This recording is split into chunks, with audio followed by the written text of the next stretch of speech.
Hello विद्यार्थियों, आज हम प्रारंभ करने जा रहे हैं कक्षा 10 का महत्वपूर्ण अध्याय 4 कार्बन एवं इसके यौगिक। राजस्थान बोर्ड, यूपी बोर्ड या किसी भी अन्य हिंदी माध्यम वाले बोर्ड में यह इस पाठ से लगभग 8 नंबर के प्रश्न पूछे जाते हैं। तो एक तरह से ये हमारे लिए बहुत ही महत्वपूर्ण पाठ है। तो हम चालू करते हैं इस पाठ को। कार्बन एवं इसके यौगिक।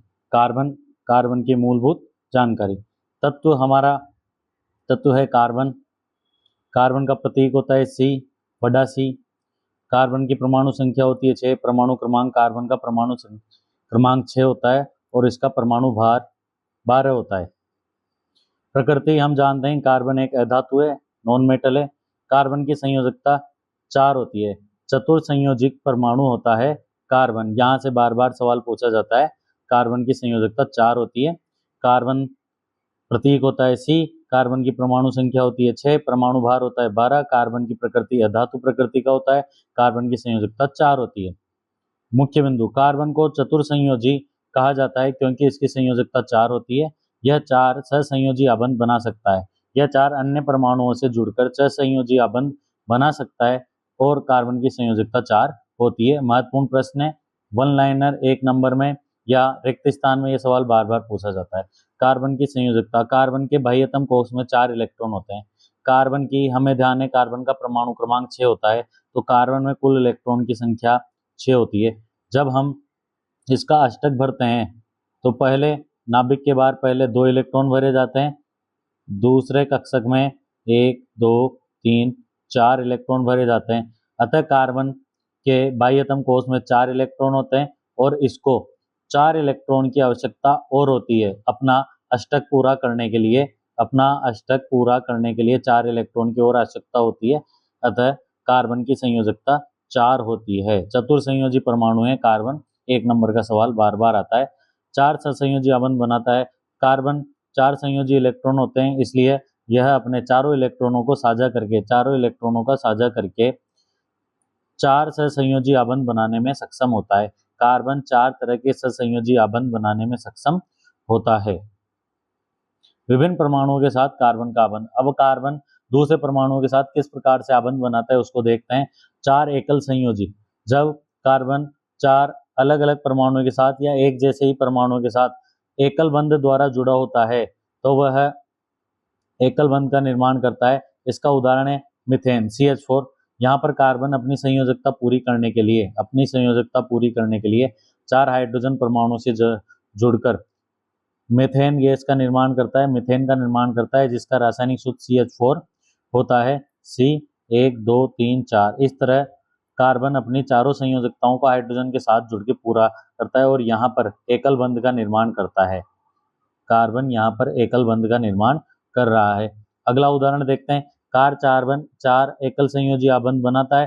हाइड्रोजन परमाणु 1 इलेक्ट्रॉन का योगदान देता है। कार्बन अपना अष्टक पूरा करता है। कार्बन को अपने बाह्यतम कोश में 4 परमाणुओं की आवश्यकता होती है, 4 इलेक्ट्रॉन की आवश्यकता होती है और यहाँ पर ये चारों इलेक्ट्रॉन 1 2 3 और 4 हाइड्रोजन प्रदान करते हैं। इस तरह से कार्बन अपना अष्टक को पूर्ण करता है, स्थायी इलेक्ट्रॉन विन्यास प्राप्त करता है। Methane, carbon tetrachloride. ऐसे ही कार्बन 4 अलग अलग क्लोरीन से क्रिया करके एक एक इलेक्ट्रॉन का साझा करके क्लोरीन और कार्बन दोनों अपना अष्टक पूर्ण करते हैं। यहाँ पर बनने वाले परमाणु एकल सहसंयोजी आबंध, एकल बंध के द्वारा बनते हैं। इसका नाम है कार्बन टेट्राक्लोराइड। इस बनने वाले रासायनिक सूत्र का नाम है कार्बन टेट्राक्लोराइड। दूसरा हम उदाहरण देखते हैं। 2 एक संयोजी और 1 द्विसंयोजी परमाणु के साथ जब कार्बन 2 एकल बंध और 1 द्विबंध डबल बॉन्ड बनाकर अपनी संयोजकता को पूरा करता है। जैसे यहाँ पर 2 एकल बंध हाइड्रोजन से बना रहा है और ऑक्सीजन का साथ जुड़ के डबल बॉन्ड द्विबंध का निर्माण करता है और अपनी संयोजकता 4 संयोजकता को 1 2 3 4 संयोजकता को पूरी करता है। इस तरह से कार्बन एकल बंध द्विबंध दोनों का निर्माण करता है और इस बनने वाले परमाणु को, बनने वाले यौगिक को हम फॉर्मेल्डिहाइड या HCHO CH2O फॉर्मेल्डिहाइड या मेथेनॉल कहते हैं। कार्बन 2 हाइड्रोजन परमाणु के साथ एकल बंध बनाता है जबकि ऑक्सीजन के साथ द्विबंध बनाता है और क्योंकि यहाँ पर ऑक्सीजन द्विसंयोजी होता है। कार्बन यहाँ पर ऑक्सीजन 2 और 2 तो इलेक्ट्रॉनों का संयोजन करता है, 2 इलेक्ट्रॉन का साझा करता है। एकल संयोजी और एक त्रिसंयोजी। अब कार्बन यहाँ पर एकल बंध हाइड्रोजन के साथ बनाता है और एक ट्रिपल बंध या ट्रिपल बॉन्ड या त्रिबंध का निर्माण नाइट्रोजन के साथ करता है और हाइड्रोजन साइनाइड यौगिक का निर्माण करता है। इस तरह से कार्बन 1 2 3 4 अपनी 4 संयोजकता को पूरा करता है। इस तरह से कार्बन अपने 4 परमाणुओं की संयोजकता एकल बंध, द्विबंध और त्रिबंध तीनों प्रकार के बंध बना के अपनी संयोजकता को पूरी कर लेता है। साझा इलेक्ट्रॉनों का साझा करके सहसंयोजक बंध का निर्माण करता है और स्थायित्व को, अपनी स्थायी अवस्था को प्राप्त करता है, स्थायी इलेक्ट्रॉनिक विन्यास को प्राप्त करता है। कार्बन हाइड्रोजन के साथ एकल बंध बनाता है और नाइट्रोजन के साथ त्रिबंध ट्रिपल बॉन्ड बनाता है। नाइट्रोजन त्रिसंयोजी परमाणु है, नाइट्रोजन त्रिसंयोजी परमाणु है, ऑक्सीजन डबल संयोजी द्विसंयोजी परमाणु है और हाइड्रोजन एकल संयोजी परमाणु है। और यहाँ बनने वाला यौगिक हमारा हाइड्रोजन साइनाइड का निर्माण करता है। इस प्रकार से हमने देखा कि कार्बन एकल बंध, द्विबंध और त्रिबंध तीनों बंधों का निर्माण करता है और अपनी संयोजकता को पूरी करता है। कार्बन की ज्यामिति चतुष्फलकीय होती है। कार्बन की आकृति त्रिविमीय चतुष्फलकीय संरचना होती है। कार्बन 4 अलग अलग हाइड्रोजन के साथ 3D में त्रिविमीय चतुष्फलकीय 4 फलकों का निर्माण करता है और कार्बन के एक बंध के बीच में 109 डिग्री 28 मिनट का कोण होता है। 109 डिग्री 28 मिनट का कोण होता है। यह सवाल वैसे तो नहीं पूछा जाता, फिर भी हमारी सामान्य जानकारी के लिए आवश्यक है कि कार्बन के एक बंध के मध्य 109 डिग्री 28 मिनट का कोण होता है और कार्बन की संरचना त्रिविमीय चतुष्फलकीय होती है। 3D चतुष्फलकीय संरचना होती है। कार्बन की संरचना और उसके कोण का हमें ध्यान रखना है कि चारों संयोजी आबंध 3D में इस प्रकार व्यवस्थित होते हैं कि उनके बीच प्रतिकर्षण न्यूनतम हो। इन चारों बंधों के अंदर कम से कम न्यूनतम प्रतिकर्षण हो, इसके लिए वह चतुष्फलकीय संरचना में निर्धारित होते हैं, चतुष्फलकीय संरचना का निर्माण करते हैं। कार्बन की उपस्थिति सामान्य रूप से कार्बन कोयला, पेट्रोल, खनिज तत्व, लकड़ी आदि रूपों में पाया जाता है और यह हमारी पृथ्वी की भू प्रकृति पर 0.02% के रूप में उपस्थित होता है। कार्बन कोयला, पेट्रोल, खनिज के रूप में मात्र 0.02% उपस्थित होता है हमारे पृथ्वी की भू प्रकृति पर। और वायुमंडल में कार्बन डाइऑक्साइड के रूप में 0.03% उपस्थित होता है। तो यहाँ से जरूरी सवाल होता है कि कार्बन वायुमंडल में कितने प्रतिशत मात्रा में पाया जाता है? 0.03%। और वह किस रूप में पाया जाता है? कार्बन डाइऑक्साइड के रूप में पाया जाता है। यह हमारे कार्बन की सामान्य जानकारियां थी जो हमारे लिए आवश्यक है। कार्बन की विशेषताएं। कार्बन के बाहरी कोश में 4 इलेक्ट्रॉन होते हैं, हम पहले पढ़ चुके हैं। जो कार्बन का बाहरी कोश होता है, कार्बन का परमाणु क्रमांक 6 होता है, 2 इलेक्ट्रॉन अंदर भरे जाते हैं और बाह्यतम कोश में 4 इलेक्ट्रॉन भरे जाते हैं और उसके पास 4 अन्य इलेक्ट्रॉनों का स्थान होता है अपना अष्टक पूरा करने के लिए। उत्कृष्ट गैस या स्थायी विन्यास। उत्कृष्ट गैस किसे कहते हैं? या वे परमाणु जिनका बाह्यतम कोश पूर्ण रूप से भरा होता है, वे परमाणु जिनका बाह्यतम कोश पूर्ण रूप से भरा होता है उन्हें हम नोबल गैस कहते हैं। जैसे कि लिथियम का परमाणु क्रमांक 2 होता है तो उसका बाह्यतम कोश पूर्ण रूप से भरा होता है। लिथियम के बाद आर्गन आता है हमारा, 10 परमाणु होता है। Neon, carbon, nitrogen, hydrogen, helium, lithium, beryllium, boron, carbon, nitrogen, oxygen, fluorine, neon हमारे 10 नंबर पर आता है। तो नियोन में 2 इलेक्ट्रॉन अंदर और बाकी के 8 इलेक्ट्रॉन बाहर भरे जाते हैं। इस तरह से इनका इलेक्ट्रॉनिक विन्यास पूरा होता है। इसी प्रकार से हमारा ऑर्गन होता है जिसका 2, 8 और 8 18 होते हैं। तो इसका भी अंतिम कोश पूर्ण रूप से भरा होता है। 5 6 1 2 3 4 5 6 7 8 और इसका जो बाह्यतम कोश होता है 4 5 6 7 8 पूर्ण रूप से भरा होता है। तो वे परमाणु जिनका बाह्यतम कोश पूर्ण रूप से भरा होता है, जिनका अष्टक पूरा होता है, उन्हें हम उत्कृष्ट गैस विन्यास कहते हैं। इसके निम्न उदाहरण lithium, neon, argon, radon, xenon, ये सारे हमारे उत्कृष्ट गैस के उदाहरण हैं। अतः कार्बन अपनी स्थायी इलेक्ट्रॉनिक विन्यास और उत्कृष्ट गैस विन्यास को प्राप्त करने के लिए कार्बन के पास 3 संभावनाएं होती है। पहली संभावना है 4 इलेक्ट्रॉन प्राप्त करना। कार्बन के बाह्यतम कोश में 4 इलेक्ट्रॉनों के लिए स्थान खाली रहता है। तो कार्बन किसी अन्य परमाणु से 4 इलेक्ट्रॉन प्राप्त करके अपनी बाह्यतम कोष को अष्टक को पूरा कर सकता है। तो कार्बन 4 इलेक्ट्रॉन प्राप्त करने पर कार्बन C-4 4 इलेक्ट्रॉन ग्रहण करने के कारण इस पर ऋणावेश आ जाता है और 4 इलेक्ट्रॉनों की संख्या को दर्शाता है। तो 4 इलेक्ट्रॉन ग्रहण करने पर कार्बन C-4 का निर्माण करता है, जिसके कारण एक नए कार्बन आयन का निर्माण होता है, कार्बन -4। यह कठिन है, नाभिक में है। जब यह 4 इलेक्ट्रॉन और ग्रहण करता है तो नाभिक में परमाणु प्रोटॉन की संख्या सिर्फ 6 होती है। कार्बन में प्रोटॉन 6 होते हैं, इलेक्ट्रॉन 6 होते हैं और बाह्यतम कोष में 4 इलेक्ट्रॉन की जगह होती है। 4 इलेक्ट्रॉन और ग्रहण करने पर टोटल 10 इलेक्ट्रॉन हो जाएंगे और 6 परमाणु इन 10 इलेक्ट्रॉन को ग्रहण नहीं कर सकते, प्रभावी रूप से धारण नहीं कर सकते। यह 10 इलेक्ट्रॉनों को प्रभावी ढंग से धारण नहीं कर सकता। नाभिक में उपस्थित प्रोटॉन इन 10 इलेक्ट्रॉनों को, नाभिक में उपस्थित 6 प्रोटॉन 10 इलेक्ट्रॉनों को आसानी से धारण नहीं कर सकता और कार्बन एक असंतुलित अवस्था में स्थापित हो जाएगा। इसलिए यहाँ पर कार्बन 4 इलेक्ट्रॉन ग्रहण नहीं कर सकता। यह 4 इलेक्ट्रॉन ग्रहण करना कार्बन के लिए अनुकूल नहीं है। यह उसी प्रकार से है कि 6 बच्चे 10 बच्चों को संभाल नहीं सकते। बराबर इलेक्ट्रॉन और प्रोटॉन एक दूसरे को धारण कर सकते हैं, परंतु 6 प्रोटॉन 10 इलेक्ट्रॉनों को धारण नहीं कर सकते। इसलिए ये कार्बन द्वारा 4 इलेक्ट्रॉन ग्रहण करना अनुकूल नहीं है। दूसरी चीज है कि वह 4 इलेक्ट्रॉन त्याग दे। कार्बन अपने में से 4 इलेक्ट्रॉन को त्याग कर C+4 C धनावेश 4 इलेक्ट्रॉन त्यागने के कारण धनावेशित आयन का निर्माण करता है, परंतु वापस से यहाँ पर कार्बन के अंदर प्रोटॉन की संख्या 6 प्रोटॉन उपस्थित होते हैं और 4 इलेक्ट्रॉन त्यागने के बाद उसके पास 6 में से 4 जाने के बाद 2 ही इलेक्ट्रॉन बचते हैं। तो 6 प्रोटॉन और बाह्यतम कोष में 2 ही इलेक्ट्रॉन बचते हैं, तो यह मात्रा भी अनुकूल नहीं है। 4 इलेक्ट्रॉन को त्यागने के लिए अत्यधिक ऊर्जा की आवश्यकता होती है और 4 इलेक्ट्रॉन त्यागने के बाद केवल 2 इलेक्ट्रॉन शेष रह जाएंगे, जिसके कारण कार्बन अत्यधिक अस्थिर हो जाएगा, कार्बन असंतुलित हो जाएगा। इसलिए कार्बन C4 भी कार्बन +4 आवेश का निर्माण भी नहीं हो सकता। अतः ये दोनों स्थितियों में इलेक्ट्रॉन को त्यागना और 4 इलेक्ट्रॉनों को ग्रहण करना दोनों ही कार्बन के लिए उचित नहीं है। कार्बन दोनों ही स्थितियों में अस्थिर बना रहेगा। इसलिए हम एक नई अवस्था की बात करते हैं, 4 इलेक्ट्रॉनों की साझेदारी।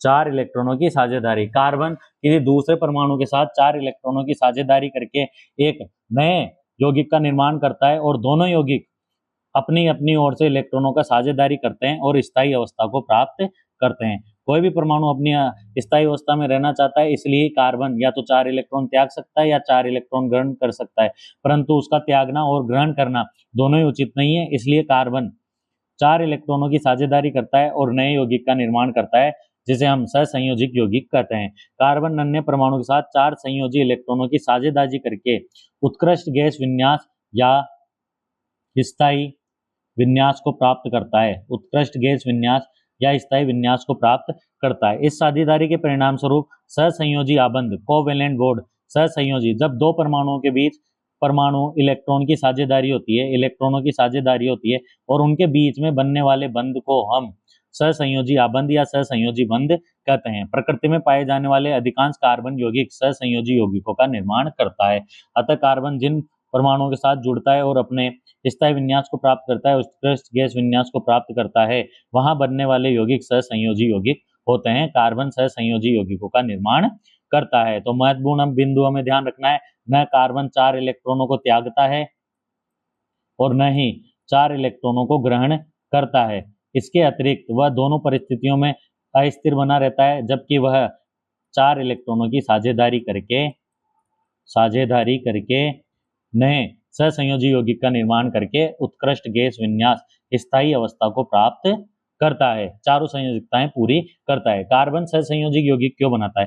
कार्बन न तो आसानी से 4 इलेक्ट्रॉन प्राप्त कर सकता है और न ही आसानी से 4 इलेक्ट्रॉनों को त्याग सकता है। न तो 4 इलेक्ट्रॉन ग्रहण कर सकता है, न ही 4 इलेक्ट्रॉनों को त्याग सकता है। इसके बजाय वह अन्य परमाणुओं के साथ इलेक्ट्रॉनों की साझेदारी करता है। अतः इलेक्ट्रॉनों की साझेदारी के द्वारा कार्बन अपनी स्थायी अवस्था को प्राप्त करता है, स्थायी विन्यास को प्राप्त करता है और सहसंयोजिक यौगिकों का निर्माण करता है। महत्वपूर्ण बिंदु है सहसंयोजिक यौगिक। आगे हम पढ़ते हैं सहसंयोजिक यौगिक क्या होते हैं। सहसंयोजी यौगिक परिभाषा। सहसंयोजिक यौगिक वे यौगिक होते हैं जब दो परमाणुओं के बीच इलेक्ट्रॉनों की साझेदारी द्वारा बनाए जाते हैं। दो परमाणुओं के बीच इलेक्ट्रॉनों की साझेदारी से जो नए यौगिक का निर्माण होता है उसे हम सहसंयोजक यौगिक कहते हैं। पिछले पाठ में हमने धातु अधातु के पाठ में पढ़ा था कि धातु इलेक्ट्रॉन का त्याग करती है और अधातुएं इलेक्ट्रॉन ग्रहण करती है। धातुएं इलेक्ट्रॉन का त्याग करके धनावेश बनाती है और अधातुएं इलेक्ट्रॉन ग्रहण करके ऋणावेश का निर्माण करती है और वे आयनिक यौगिकों का निर्माण करते हैं। जिसमें पूरा का पूरा इलेक्ट्रॉन उठा के दूसरे परमाणुओं को दे दिया जाता है, वहां पर आयनिक यौगिकों का निर्माण होता है। जबकि यहाँ पर इलेक्ट्रॉनों की साझेदारी की जाती है, दोनों तरफ से आधे आधे इलेक्ट्रॉन साझेदारी की जाती है, साझे में रखे जाते हैं, इसलिए साझेदारी से निर्माण होने वाले यौगिकों को सहसंयोजक यौगिक कहते हैं। जहां इलेक्ट्रॉन का पूर्ण रूप से त्याग आदान प्रदान किया जाता है, इलेक्ट्रॉन का आदान प्रदान से आयनिक यौगिक का निर्माण होता है और इलेक्ट्रॉनों की साझेदारी से सहसंयोजक यौगिक का निर्माण होता है। हमें ध्यान रखना है, इलेक्ट्रॉनों के आदान प्रदान से आयनिक यौगिक, इलेक्ट्रॉनों के साझेदारी से सहसंयोजक यौगिक का निर्माण होता है। इलेक्ट्रॉनों के स्थानांतरण के बजाय परमाणु एक स्थायी इलेक्ट्रॉनिक विन्यास अपना अष्टक या द्विक प्राप्त करने के लिए इलेक्ट्रॉनों का एक से अधिक युग्म की साझेदारी करते हैं। इलेक्ट्रॉनों को पूर्ण रूप से त्यागने की बजाय, पूर्ण रूप से स्थानांतरण करने की बजाय कुछ परमाणु स्थायी विन्यास प्राप्त करने के लिए, स्थायी अवस्था को प्राप्त करने के लिए अपने अष्टक को या अपने द्विक को पूर्ण करने के लिए इलेक्ट्रॉनों का एक या एक से अधिक युग्मों की साझेदारी करते हैं। साझेदारी में हमें ध्यान रखना है कि इलेक्ट्रॉनों के युग्मों की साझेदारी होती है। युग्म मतलब जोड़े में या तो 2 या 4 या 6 युग्म के रूप में इलेक्ट्रॉनों का साझेदारी की जाती है। सहसंयोजी आबंध की परिभाषा। सहसंयोजी आबंध दो परमाणुओं के बीच इलेक्ट्रॉनों के परस्पर साझे से बनने वाला रासायनिक बंध है। जब दो परमाणुओं के बीच इलेक्ट्रॉनों का साझा होता है तो उनके बीच बनने वाले बंध को सहसंयोजी बंध या सहसंयोजी आबंध कहते हैं। दो परमाणुओं के साझे से बनने, दो इलेक्ट्रॉनों के साझे से बनने वाले दो परमाणुओं के बीच बंध को सहसंयोजी बंध कहते हैं। सहसंयोजी बंध का निरूपण हम एक रेखा को खींचकर करते हैं। सहसंयोजी आबंध का निरूपण हम दो परमाणुओं के बीच रेखा को खींचकर किया जाता है। जैसे CH, तो यहाँ पर यह सहसंयोजी आबंध है। Cl, यहाँ पर यह सहसंयोजी आबंध है। CO, यहाँ पर यह डबल बॉन्ड द्विबंध C सब सहसंयोजी आबंध को, सहसंयोजी बंध को निरूपित करता है। उदाहरण के लिए H और H हाइड्रोजन के बीच में रेखा एक युग्म को, इलेक्ट्रॉन युग्म का प्रतिनिधित्व करती है। यहाँ पर हाइड्रोजन का परमाणु क्रमांक 1 होता है और हाइड्रोजन के पास एक इलेक्ट्रॉन होता है, तो इसको अपना द्विक पूर्ण करने के लिए एक अन्य इलेक्ट्रॉन की आवश्यकता होती है। तो दूसरा हाइड्रोजन यहाँ से एक इलेक्ट्रॉन प्रदान करता है और दोनों आपस में साझा करके अपना स्थायी विन्यास को प्राप्त करते हैं। एक हाइड्रोजन यहाँ से इलेक्ट्रॉन देता है जबकि दूसरा हाइड्रोजन दूसरे इलेक्ट्रॉन का साझा करता है और दोनों हाइड्रोजन आपस में मिलकर अपने द्विक का पूर्ण करते हैं और आयनिक यौगिक सहसंयोजक यौगिक का निर्माण करके अपने अष्टक, अपने द्विक को पूर्ण करते हैं और स्थायी यौगिक, स्थायी अवस्था को, स्थायी इलेक्ट्रॉनिक विन्यास को प्राप्त करते हैं। आगे देखते हैं हम सहसंयोजक बंध के प्रकार। एकल बंध का प्रतीक एक लाइन के द्वारा दर्शाया जाता है और एकल बंध के अंदर दो इलेक्ट्रॉन का साझा होता है। एक युग्म का, एक जोड़े इलेक्ट्रॉन का साझा होता है। एक इधर से परमाणु द्वारा और एक दूसरे परमाणु द्वारा इलेक्ट्रॉन का साझा किया जाता है। जैसे हाइड्रोजन में एक परमाणु, हाइड्रोजन अणु में H+H, एक परमाणु इस हाइड्रोजन के द्वारा दिया जाता है और दूसरा परमाणु इस हाइड्रोजन के द्वारा, और दोनों मिलकर अपने द्विक को, बाह्यतम कोश के इलेक्ट्रॉनों को पूरा करते हैं। द्विसंयोजी द्विबंध, जिसे हम द्विबंध कहते हैं सामान्य रूप से, द्विसंयोजी आबंध या डबल बॉन्ड जिसे हम द्विबंध कहते हैं, इसमें दो लाइनें खींची जाती है और इन दो लाइनों में 4 इलेक्ट्रॉनों का साझा होता है। दो इलेक्ट्रॉन युग्म या 4 इलेक्ट्रॉनों का साझा होता है। जैसे ऑक्सीजन का परमाणु क्रमांक हम जानते हैं, ऑक्सीजन में 2 अणु, ऑक्सीजन प्लस ऑक्सीजन का परमाणु क्रमांक 8 होता है, तो हम जानते हैं उसके जो अंदर वाला कोश होता है उसमें 2 इलेक्ट्रॉन भरे जाते हैं और बाह्यतम कोश में 6 इलेक्ट्रॉन भरे जाते हैं। 6 इलेक्ट्रॉन के बाद ऑक्सीजन के पास 2 इलेक्ट्रॉन की आवश्यकता होती है। ऑक्सीजन को अपना अष्टक पूरा करने के लिए 2 इलेक्ट्रॉन की आवश्यकता होती है।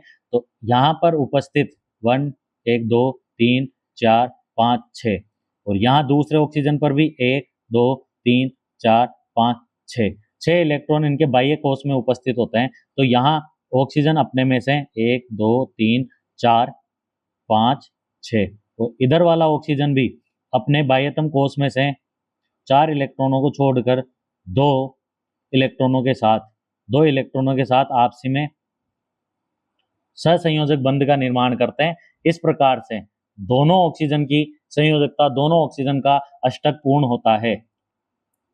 अष्टक पूर्ण होता है। दो इलेक्ट्रॉन इस ऑक्सीजन के द्वारा, दो इलेक्ट्रॉन दूसरे ऑक्सीजन के द्वारा दिए जाते हैं और इस प्रकार से ये अपने अष्टक को पूर्ण करते हैं। जैसे इस ऑक्सीजन के लिए देखेंगे 1 2 3 4 5 6 7 8, इसका अष्टक पूर्ण 1 2 3 4 5 6 7 और 8। इस दूसरे वाले का भी अष्टक पूर्ण हो जाता है और इस प्रकार से ऑक्सीजन और ऑक्सीजन डबल बॉन्ड के साथ जुड़कर ऑक्सीजन और ऑक्सीजन O2 मॉलिक्यूल ऑक्सीजन अणु का निर्माण करते हैं, सहसंयोजक यौगिक का निर्माण करते हैं। तीसरा आता हमारा है ट्रिपल बंध, ट्रिपल बॉन्ड या त्रिबंध, जिसे हम त्रिबंध भी कहते हैं। त्रिबंध में 3 लाइनों द्वारा दर्शाया जाता है और हर एक लाइन पर 2 इलेक्ट्रॉन, 3 इलेक्ट्रॉन युग्म होते हैं और 6 इलेक्ट्रॉनों का साझा करके ये त्रिबंध का निर्माण होता है। उदाहरण है हमारा यहाँ पर नाइट्रोजन। नाइट्रोजन का क्रमांक होता है hydrogen, helium, lithium, beryllium, boron, carbon, nitrogen. Nitrogen का क्रमांक 7 होता है। इसके अंदर वाले कक्ष में 2 इलेक्ट्रॉन भरे जाते हैं और बाह्यतम कक्ष में 5 इलेक्ट्रॉन भरे होते हैं। 5 इलेक्ट्रॉन के बाद इसके पास 3 इलेक्ट्रॉनों की कमी होती है, तो यहाँ पर एक नाइट्रोजन 1 2 3 4 5 6 7 और दूसरा नाइट्रोजन भी अपने में से 3 इलेक्ट्रॉनों का ये एक दूसरे से साझा करते हैं और अपना अष्टक पूर्ण करके नया स्थायी इलेक्ट्रॉनिक विन्यास को प्राप्त करते हैं। तो इस प्रकार से 1 2 3 4 5 6 और 7 8, गलत बना दिए, 7 8, इस तरीके से ये अपने अष्टक को पूर्ण करते हैं। 1 2 3 4 5 6 7 8, दोनों तरफ के नाइट्रोजन ट्रिपल बंध बना के अपने अष्टक को पूर्ण करते हैं और स्थायित्व को प्राप्त करते हैं, स्थायी विन्यास को प्राप्त करते हैं। इस तरह से एकल बंध 2 इलेक्ट्रॉन, डबल बंध 4 इलेक्ट्रॉन और ट्रिपल बंध में 6 इलेक्ट्रॉनों का साझा किया जाता है, जिसमें से आधे आधे इलेक्ट्रॉन दोनों तरफ से दिए जाते हैं। सहसंयोजक यौगिकों का निर्माण। सहसंयोजक यौगिकों के निर्माण के दौरान समान संख्या में इलेक्ट्रॉनों की साझेदारी होती है। इधर से एक तो दूसरी तरफ से भी एक, इस तरफ से 2 इलेक्ट्रॉन दिए जाते हैं तो दूसरे परमाणु के द्वारा भी 2 इलेक्ट्रॉनों का साझा किया जाता है और त्रिबंध में 3 इलेक्ट्रॉनों का साझा दोनों तरफ से किया जाता है। तो कुल मिला के 6 इलेक्ट्रॉन, द्विबंध में 4 इलेक्ट्रॉन और एकल बंध में 2 इलेक्ट्रॉनों का साझा किया जाता है। साझेदारी परमाणुओं के संयोजी कोषों के बीच में होती है। संयोजी कोष मतलब जो हमारे परमाणु का बाह्यतम कोष होता है, जहां से इलेक्ट्रॉनों का आदान और प्रदान किया जाता है, उसे हम संयोजी कोष या वैलेंसी कोष, संयोजी कोष कहते हैं। उसे हम बाह्यतम कोष या संयोजी कोष कहते हैं। प्रत्येक परमाणु एक स्थायी इलेक्ट्रॉनिक विन्यास प्राप्त कर लेता है। इस प्रकार से ये इलेक्ट्रॉनों का साझा करके स्थायी विन्यास प्राप्त कर लेते हैं। सहसंयोजिक यौगिकों का निर्माण, जैसे हम हाइड्रोजन में देखते हैं, हाइड्रोजन एकल संयोजी परमाणु है। यहाँ एक हाइड्रोजन की तरफ से एक इलेक्ट्रॉन, दूसरे की तरफ से एक एक इलेक्ट्रॉन दिया जाता है और ये दोनों मिलकर नए H2 अणु का निर्माण करते हैं, हाइड्रोजन अणु का निर्माण करते हैं, जिसमें दोनों की तरफ से एक एक हाइड्रोजन देके एकल बंध का निर्माण करके अपना द्विक पूरा किया जाता है और स्थायी विन्यास को प्राप्त किया जाता है। यह एकल संयोजी बंध का निर्माण करते हैं और हाइड्रोजन अपने द्विक डुप्लेट को पूरा करता है 2 इलेक्ट्रॉन का साझा करके, एक एक इलेक्ट्रॉन का साझा करके। इसी प्रकार ऑक्सीजन का बताया कि ऑक्सीजन के बाह्यतम कोष में 2 इलेक्ट्रॉन अंदर भरने के बाद 1 2 3 4 5 6 2 इलेक्ट्रॉनों के लिए जगह होती है, 2 इलेक्ट्रॉनों की आवश्यकता होती है। तो 2 अलग अलग ऑक्सीजन अपने 2 परमाणुओं का साझा करके अपना इलेक्ट्रॉनिक विन्यास पूरा कर लेते हैं। 1 2 3 4 5 6 और 7 8, इस तरह से इसके 8 पूरे हो जाते हैं और दूसरे ऑक्सीजन के भी अष्टक पूर्ण हो जाता है। प्रत्येक ऑक्सीजन परमाणु में 6 संयोजी इलेक्ट्रॉन होते हैं, क्योंकि बाह्यतम कोष में यहाँ पर 6 इलेक्ट्रॉन भरे जाते हैं, इसलिए हम 6 संयोजी इलेक्ट्रॉन और इस बाह्यतम कोष को संयोजी कोष या बाह्यतम कोष कहा जाता है। और प्रत्येक ऑक्सीजन को 2 परमाणु 2 इलेक्ट्रॉन की आवश्यकता होती है। तो एक ऑक्सीजन 2 इलेक्ट्रॉन देता है, दूसरा ऑक्सीजन 2 इलेक्ट्रॉन देता है और 2 मिलकर 4 इलेक्ट्रॉनों की जरूरत होती है और ऑक्सीजन डबल बॉन्ड का, द्विबंध का निर्माण करता है। ऑक्सीजन के बीच में द्विबंध का निर्माण होता है और नया सहसंयोजक यौगिक बनता है। यहाँ पर द्विसंयोजी आबंध बनता है, डबल बॉन्ड का द्विबंध का निर्माण होता है और ऑक्सीजन ऑक्सीजन जुड़ के अपना अष्टक पूरा करते हैं और सहसंयोजक यौगिक का निर्माण करते हैं। नया हम देखते हैं नाइट्रोजन। नाइट्रोजन का परमाणु विन्यास होता है 2 और 5 बराबर 7। तो पहले में 2 भरे जाते हैं और बाह्यतम कोश में 5 भरे जाते हैं। तो यहाँ पर 1 2 3 4 5, यहाँ पर नाइट्रोजन को 2 परमाणुओं की आवश्यकता होती है। तो यह दूसरे नाइट्रोजन से के साथ सहसंयोजक बंध बनाकर अपने परमाणुओं को बराबर कर लेता है। 3-3 की आवश्यकता होती है, 5 के बाद 3-3 परमाणुओं की आवश्यकता होती है। तो दोनों 1 2 3 4 5 6, आखिरी में उसमें 5 भरे होते हैं तो 4, यहां पर एक ज्यादा बना दिया गलती से, 1 2 3 3 4 5 6, इसको हटा दो। यहाँ से नाइट्रोजन 1 2 3 4 5, इस तरह से ये एक दूसरे से कंबाइंड होते हैं, एक दूसरे से जुड़ते हैं और यहाँ पर दोनों का इलेक्ट्रॉनिक विन्यास पूरा हो जाता है। 1 2 3 4 5 6 7 8, अष्टक पूर्ण कर लेते हैं। इधर से दूसरे वाले का 1 2 3 4 5 6 7 8, दोनों परमाणु 5 संयोजी परमाणु होते हैं। बाह्यतम कोश में 5 होते हैं तो इसके पास 5 संयोजी इलेक्ट्रॉन होते हैं। नाइट्रोजन के पास 3 और इलेक्ट्रॉन की आवश्यकता होती है। तो दोनों परमाणु 3-3 युग्म का साझा करते हैं और अपने बीच में त्रिबंध का निर्माण करते हैं और टोटल 6 इलेक्ट्रॉनों का, कुल 6 इलेक्ट्रॉनों का साझा होता है और त्रिबंध का निर्माण होता है। इसलिए और यहाँ पर हमारा नाइट्रोजन स्थायी विन्यास को प्राप्त कर लेता है। कार्बन डाइऑक्साइड, कार्बन के पास बाह्यतम कोश में कार्बन का परमाणु विन्यास होता है 6, तो 2 अंदर भरे जाते हैं और बाहर इसकी संयोजकता 4 होती है। ऑक्सीजन की संयोजकता 6 इलेक्ट्रॉन भरने के बाद 2 बचती है। तो यहाँ पर 1 2 3 4, इधर इसके पास ऑक्सीजन होता है तो 1 2 3 4 5 6, इधर दूसरा ऑक्सीजन होता है 1 2 3 4 5 और ये 6। इस तरह से ये कार्बन के साथ, कार्बन इन दोनों के साथ जुड़कर डबल बॉन्ड का निर्माण करता है। कार्बन इन दोनों के साथ जुड़कर डबल बंध का, द्विबंध का निर्माण करता है और अपना अष्टक पूरा करता है। कार्बन के हम परमाणु गिनेंगे 1 2 3 4, 2 परमाणु उसने इधर वाले ऑक्सीजन से लिए तो 5 और 6 और 2 परमाणु दूसरे ऑक्सीजन से लिए तो 7 और 8। इस तरह से कार्बन का अष्टक पूर्ण हो जाता है। और ऑक्सीजन का गिनते हैं 1 2 3 4 5 6 7 और 8। इस तरह से इस वाले ऑक्सीजन का अष्टक पूरा और इधर से 1 2 3 4 5 6 और 7 और 8, इधर से लेके इसका भी अष्टक पूर्ण। इस तरह से कार्बन 2 ऑक्सीजन से 4-4 इलेक्ट्रॉन लेकर अपने अष्टक का पूर्ण कर लेता है। इसमें से 4 संयोजी इलेक्ट्रॉन होते हैं कार्बन के पास और ऑक्सीजन के पास 6 संयोजी इलेक्ट्रॉन होते हैं। तो एक ऑक्सीजन को 2 चाहिए, दूसरे को भी 2 चाहिए और कार्बन को 4 चाहिए। तो कार्बन 2 इस वाले से लेता है, 2 दूसरे ऑक्सीजन से लेके ये अपनी डबल बॉन्ड की संरचना का निर्माण करते हैं, द्विबंध का निर्माण करते हैं और दोनों तरफ से 4 और 4 8 इलेक्ट्रॉनों का साझा होता है और ये अपने स्थायी विन्यास को प्राप्त करते हैं। इस तरह से कार्बन डाइऑक्साइड के बीच में डबल बॉन्ड का निर्माण होता है, कार्बन और ऑक्सीजन के बीच में द्विबंध का निर्माण होता है। तो यहाँ पर 2 द्विसंयोजी आबंध 1 और 2 द्विसंयोजी आबंध का निर्माण होता है और कार्बन और ऑक्सीजन अपने अष्टक को पूर्ण करते हैं। आगे उदाहरण देखते हैं हम अमोनिया का, NH3।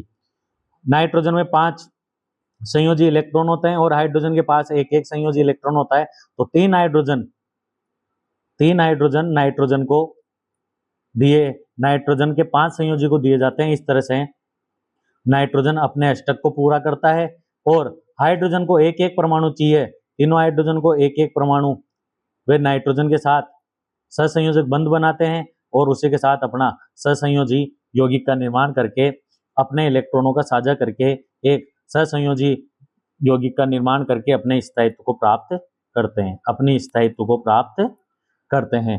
यहाँ पर 3 एकल बंध का निर्माण होता है। नाइट्रोजन इलेक्ट्रॉनों का एकाकी युग्म अपने पास रखता है और इसी तरह से नाइट्रोजन अपने हाइड्रोजन से एक एक इलेक्ट्रॉन ग्रहण करके अपना अष्टक को पूर्ण करता है। हाइड्रोजन H2O ऑक्सीजन एक एक हाइड्रोजन से एक एक इलेक्ट्रॉन ग्रहण करके, ऑक्सीजन के पास 6 इलेक्ट्रॉन पहले से होते हैं, तो एक इलेक्ट्रॉन इस हाइड्रोजन से लेता है और एक इलेक्ट्रॉन इस हाइड्रोजन से लेके अपना अष्टक पूर्ण करता है। कैसे? ये हमारा ऑक्सीजन है, इस पर 1 2 3 4 5 और ये 6, और हाइड्रोजन के पास होता है एक ही इलेक्ट्रॉन, इधर वाले हाइड्रोजन के पास भी एक इलेक्ट्रॉन होता है। तो ऑक्सीजन इन दोनों के साथ अभिक्रिया करके अपने अष्टक को पूरा करता है, और हाइड्रोजन भी अपने अष्टक को अपने द्विक को पूर्ण करते हैं। अब यहाँ से देखो, ऑक्सीजन 1 2 3 4 5 और ये एक यहाँ से मिला 6, ये इलेक्ट्रॉन का खुद का है 7 और एक यहाँ से मिला 8। इस तरह से ऑक्सीजन का अष्टक पूरा होता है, और हाइड्रोजन को अपना द्विक पूरा करने के लिए एक इलेक्ट्रॉन की आवश्यकता होती है, तो एक उसका स्वयं का और एक ऑक्सीजन से लेके एक और 2 इलेक्ट्रॉन की सहायता से अपना द्विक दोनों तरफ से पूरा कर लेते हैं। ऑक्सीजन के पास 6 संयोजी इलेक्ट्रॉन होते हैं, प्रत्येक हाइड्रोजन एक एक इलेक्ट्रॉन का दान देता है। इसी के साथ ऑक्सीजन 2 हाइड्रोजन परमाणुओं के साथ 2 एकल संयोजी आबंध का निर्माण करता है और आयनिक यौगिक का निर्माण करके अपने स्थायित्व को, अपनी स्थायी अवस्था को, अपने स्थायित्व को प्राप्त करते हैं। और यहाँ बनने वाला जो इलेक्ट्रॉन की साझेदारी के साथ बनता है, यहाँ 4 इलेक्ट्रॉनों की साझेदारी होती है, 2 एकल बंध बनते हैं और सहसंयोजक यौगिक का निर्माण होता है, और ये अपनी स्थायी अवस्था को प्राप्त करते हैं। 2 एकल संयोजी बंधों का निर्माण, आबंध के बाद ऑक्सीजन के पास इलेक्ट्रॉनों के 2 एकाकी युग्म होते हैं, 1 और 2 एकाकी युग्म होते हैं। इस तरह से ये अपनी सहसंयोजक बंध का निर्माण करते हैं। सहसंयोजक यौगिकों के गुणधर्म मुख्य बिंदु है, कम गलनांक होता है। सहसंयोजक यौगिकों का गलनांक और क्वथनांक दोनों ही कम होते हैं, क्योंकि इनके बीच में बनने वाला अंतर आणविक आकर्षण बल कमजोर होता है। सहसंयोजक यौगिकों के मध्य बनने वाला अंतर आणविक आकर्षण बल कमजोर होता है, इसलिए इन अणुओं को अलग करने के लिए कम उष्मा की, कम ऊर्जा की आवश्यकता होती है। अतः कम गलनांक और कम क्वथनांक होता है सहसंयोजक यौगिकों का, जबकि जो हमने आयनिक यौगिक बने थे उनका गलनांक और क्वथनांक उच्च होता है, क्योंकि उनके बीच में बनने वाला आकर्षण बल मजबूत होता है, उनके बीच में बनने वाला आयनिक बंध मजबूत होता है, क्योंकि वहां पर इलेक्ट्रॉनों का आदान प्रदान होता है, जबकि यहाँ पर इलेक्ट्रॉनों की साझेदारी होती है, और साझेदारी हमेशा कमजोर होती है। साझेदारी कमजोर होने के कारण इनका गलनांक व क्वथनांक भी क्या होता है? कम होता है। क्वथनांक सामान्यतः कम होता है, क्योंकि गर्म करने पर कमजोर अंतराण्विक बल के कारण ये आसानी से टूट जाते हैं। ये विद्युत के कुचालक होते हैं। आयनिक यौगिक विद्युत के सुचालक थे, जबकि ये विद्युत के कुचालक होते हैं, विद्युत का चालन नहीं करते। मुख्य बिंदु ये ध्यान रखना है, क्योंकि इनके आयनों के अंदर मुक्त आयन नहीं होते। सहसंयोजक यौगिकों के मध्य सहसंयोजी यौगिकों में मुक्त आयन नहीं होते, और मुक्त आयनों की अनुपस्थिति के कारण ये विद्युत का सुचालन नहीं करते, विद्युत का चालन नहीं करते, इसलिए हम विद्युत का कुचालन करते हैं। इनमें मुक्त इलेक्ट्रॉन भी नहीं होते, इसलिए विद्युत का चालन नहीं करते। अब सहसंयोजी आबंध में जो प्रयुक्त चिन्ह होते हैं, जब एक लाइन होती है तो वहाँ एकल बंध होता है, 2 इलेक्ट्रॉन साझा करते हैं। जब 2 लाइनें होती है तो वहाँ द्विबंध का निर्माण होता है और 4 इलेक्ट्रॉन साझा करते हैं। 3 लाइनों में त्रिबंध का निर्माण होता है, वहां पर 6 इलेक्ट्रॉन साझा करते हैं। यहाँ पर हम डॉट के द्वारा एक परमाणु के इलेक्ट्रॉन को समझाते हैं, और जो सामने की तरफ दूसरा होता है उसको क्रॉस के द्वारा समझाते हैं, या एक जैसा साइन भी ले सकते हैं। जैसे कार्बन के ऊपर हम डॉट लगा देते हैं और हाइड्रोजन के ऊपर क्रॉस लगा के हाइड्रोजन के परमाणुओं को दर्शाया जा सकता है। कार्बन की सर्वतोन्मुखी प्रकृति, यूनिवर्सल नेचर ऑफ कार्बन, महत्वपूर्ण बिंदु है कि कार्बन की सर्वतोमुखी प्रकृति किस कारण से होती है। परिभाषा, कार्बन सर्वतोमुखी प्रकृति का अर्थ है स्वयं के साथ साथ कई अन्य तत्वों के साथ जुड़कर अन्य अत्यधिक बड़ी संख्या में यौगिका का निर्माण करना इसकी अद्वितीय क्षमता होती है। कार्बन के पास 4 इलेक्ट्रॉन, 4 संयोजकता होती है। कार्बन चतुर्संयोजी परमाणु है, तो यह 4 अलग अलग परमाणुओं के साथ जुड़ जुड़कर अत्यधिक मात्रा में यौगिक बना सकता है। इस क्षमता को ही हम सर्वतोन्मुखी प्रकृति कहते हैं। कार्बन एकल बंध भी बना सकता है, द्विबंध भी बना सकता है, त्रिबंध भी बना सकता है, और वह अलग अलग ऑक्सीजन, फ्लोरीन, क्लोरीन, हाइड्रोजन बहुत से परमाणुओं के साथ आसानी से जुड़ सकता है, आसानी से क्रिया करने की क्षमता रखता है। इसलिए वह नए नए तत्वों के साथ जुड़कर बहुत अधिक मात्रा में यौगिक बनाने की क्षमता रखता है, इसलिए उस क्षमता को हम सर्वतोन्मुखी प्रकृति कहते हैं। कार्बन को कार्बनिक रसायन का सर्वतोन्मुखी तत्व भी कहते हैं, यूनिवर्सल तत्व भी कहते हैं, क्योंकि यह अकेला लाखों प्रकार के, अनेकों प्रकार के यौगिकों का निर्माण करता है। कार्बन को सर्वतोमुखी क्यों कहा जाता है? चतुर संयोजकता, हमें पता है, हम पहले पढ़ चुके हैं कि कार्बन की संयोजकता 4 होती है। कार्बन के बाह्यतम कोष में या संयोजी कोष में 4 इलेक्ट्रॉन होते हैं और 4 इलेक्ट्रॉनों की जगह खाली रहती है, तो यह 4 अलग-अलग परमाणुओं के इलेक्ट्रॉनों के साथ जुड़कर नए यौगिकों का निर्माण कर सकता है। इसलिए इसकी संयोजकता 4 होती है और यह 4 अलग-अलग परमाणुओं के साथ इलेक्ट्रॉनों की साझेदारी करके 4 सहसंयोजी आबंध बना सकता है। एक ही समय पर 4 अलग-अलग परमाणुओं के साथ जुड़कर 4 सहसंयोजी आबंध बना सकता है। कार्बन समता के जुड़ने की अनुमति देती है, सबसे ज्यादा हाइड्रोजन के साथ, ऑक्सीजन के साथ, फिर नाइट्रोजन के साथ, सल्फर, क्लोरीन और अन्य भी बहुत से कार्बन परमाणु होते हैं जिनके साथ कार्बन जुड़कर नए कार्बनिक यौगिकों का निर्माण करता है। मुख्य बिंदु है कि कार्बन 4 स्थिर सहसंयोजी आबंध बना सकता है, इसलिए यह यौगिकों की विशाल विविधता उत्पन्न कर सकता है। यह अनेक यौगिकों के साथ नए अलग-अलग प्रकार के यौगिकों का निर्माण कर सकता है। श्रृंखलन, कार्बन का दूसरा गुण होता है श्रृंखला बनाने का गुण। चेन बनाने का गुण कार्बन में अत्यधिक रूप से पाया जाता है। श्रृंखलन, यह परिभाषा बार बार पूछी जाती है। कार्बन का यह वह अद्वितीय गुण है जिसके द्वारा कार्बन परमाणु मजबूत सहसंयोजी आबंध के माध्यम से एक दूसरों के साथ जुड़कर लंबी श्रृंखलाएं, साकित श्रृंखलाएं और चक्रीय संरचनाओं का निर्माण करता है। लंबी श्रृंखलाएं, साकित, इसके आगे पीछे और लगाते हैं, और चक्रीय श्रृंखलाएं वृत्तीय या चक्रीय श्रृंखलाओं का निर्माण भी करता है। यह कार्बन का महत्वपूर्ण गुण है श्रृंखलन के गुण और चतुर संयोजी परमाणु होने के कारण कार्बन की यह प्रकृति उसे सर्वतोन्मुखी बनाती है, यूनिवर्सल नेचर का बनाती है। श्रृंखलन कार्बन के मध्य लंबी श्रृंखलाओं का विलय बनने का स्वयोजन का गुण है। कार्बन दूसरे परमाणु से क्रिया करके बड़ी चेन, बड़ी श्रृंखला का निर्माण करता है, जिसे हम श्रृंखलन का गुण कहते हैं। कार्बन श्रृंखलाओं के प्रकार, कार्बन को हम 3 प्रकार से बांट सकते हैं। सीधी या असाकित श्रृंखला, कार्बन दूसरे परमाणु से क्रिया करके सीधी चेन बनाते हैं, उसे हम सीधी श्रृंखला या असाकित श्रृंखला कहते हैं। जब कार्बन परमाणु एक के बाद एक निरंतर रेखा में जुड़े होते हैं तो इस संरचना को असाकित या सीधी श्रृंखला कहा जाता है। जैसे ब्यूटेन आगे हम पढ़ेंगे, इसके बारे में नामकरण भी पढ़ेंगे हम हाइड्रोकार्बन का। ब्यूटेन एक तरह का हाइड्रोकार्बन है जिसमें कार्बन और हाइड्रोजन मिलकर नए यौगिक का निर्माण करते हैं, इसके बारे में हम आगे पढ़ेंगे। तो यहाँ देखिए, बनने वाली संरचना एक साकित सीधी संरचना है जिसमें कार्बन अपनी संयोजकता 1 बॉन्ड यहाँ और 3 हाइड्रोजन से मिलकर पूरा कर रहा है। यहाँ पर कार्बन पे 2 बंध बनाए और 2 हाइड्रोजन जुड़े हुए हैं, इनको इस तरह से भी निर्देशित कर सकते हैं। और यहाँ एक सीधी श्रृंखला का निर्माण हो रहा है, तो कार्बन सीधी श्रृंखला असाकित श्रृंखला का निर्माण करता है। इसमें 4 कार्बन परमाणु होते हैं, कार्बन सीधी श्रृंखला में जुड़े होते हैं और इसकी दूसरी शाखाएं उपस्थित नहीं होती है, इसलिए इसे असाकित श्रृंखला या सीधा हाइड्रोकार्बन कहा जाता है। दूसरा उदाहरण देखेंगे हम, साकित श्रृंखला।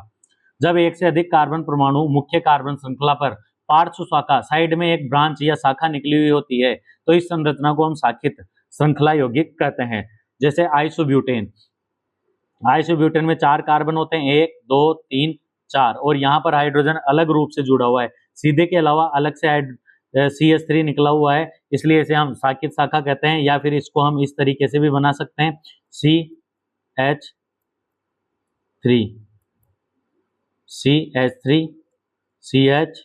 CH3 ऊपर वाला CH है, उसके साथ एक H इधर, एक H इधर, एक H इधर।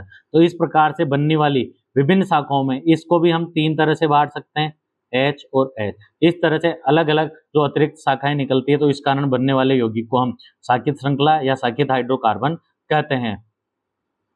श्रृंखलन का महत्व, श्रृंखलन क्यों आवश्यकता है? सीधी लंबी श्रृंखलाएं बनती है, साकित श्रृंखलाएं बनती है, चक्रीय बनती है, जटिल कार्बनिक यौगिक श्रृंखला के द्वारा बनते हैं, और बहुलक जैसे पॉलीथीन, आइसोप्रोपिल, ये सारे हमारे जितने भी प्रोटीन, कार्बोहाइड्रेट, न्यूक्लिक, ये हमारे कार्बन के बहुलक होते हैं। इसमें भी शाखा की या श्रृंखलन का बहुत बड़ा महत्व होता है। इसके कारण ही कार्बन अत्यधिक संख्या में यौगिकों का निर्माण करता है। और तीसरा हम पढ़ते हैं चक्रीय शाखा। पहला हमने पढ़ा सीधी शाखा, दूसरी शाखीय श्रृंखला और तीसरी है चक्रीय श्रृंखला। चक्रीय श्रृंखला का उदाहरण है साइक्लोब्यूटेन, वही ब्यूटेन है जो हमने पहले पढ़ा है, बस ये साइक्लोब्यूटेन है, यह चक्रीय है। संतृप्त हाइड्रोकार्बन कहते हैं क्योंकि यह चक्रीय है, वृत्तीय संरचना में बनाता है। 1 2 3 4 कार्बन है और 1 2 3 4 5 6 7 8 4 कार्बन और 8 हाइड्रोजन मिलकर एक वृत्तीय श्रृंखला का निर्माण करते हैं, एक बंद संरचना का निर्माण करते हैं, इसलिए हम इसे चक्रीय श्रृंखला भी कहते हैं। 4 कार्बन एक वलय संरचना का निर्माण करते हैं। प्रत्येक कार्बन परमाणु 2 हाइड्रोजन परमाणुओं और 2 पड़ोसी कार्बन परमाणुओं के साथ बंधा होता है। यहाँ पर कार्बन अपनी एक संयोजकता कार्बन के साथ और बाकी संयोजकता हाइड्रोजन से पूरी करता है और अपनी चतुर संयोजकता को पूर्ण करता है और एक वलय का निर्माण करता है। इसलिए कार्बन सीधी श्रृंखला, शाखीय श्रृंखला और चक्रीय श्रृंखला का निर्माण करता है।